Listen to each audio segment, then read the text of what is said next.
nasikia kila siku nakubembeleza, utafikiri naomba kazi. Shida nini? Unajua kama mimi mwanafunzi au? Mwanafunzi kitu gani?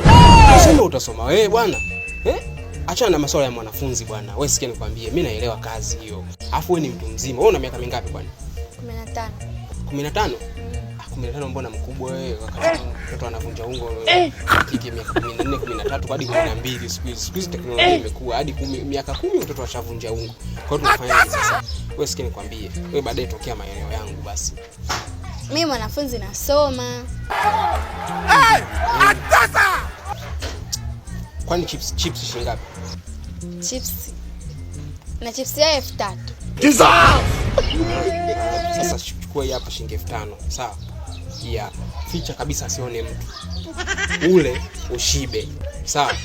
Alafu baadaye utokee kwangu. Mida sanga. Saa moja hivi, kagiza hivi wasikone watu, au unasemaje? Fanya hivyo bwana. Usiache bwana. Mimi najua simu hauna, au sio? Uje basi. Bye. Kanda hiki. Na kikanda. Maji mma.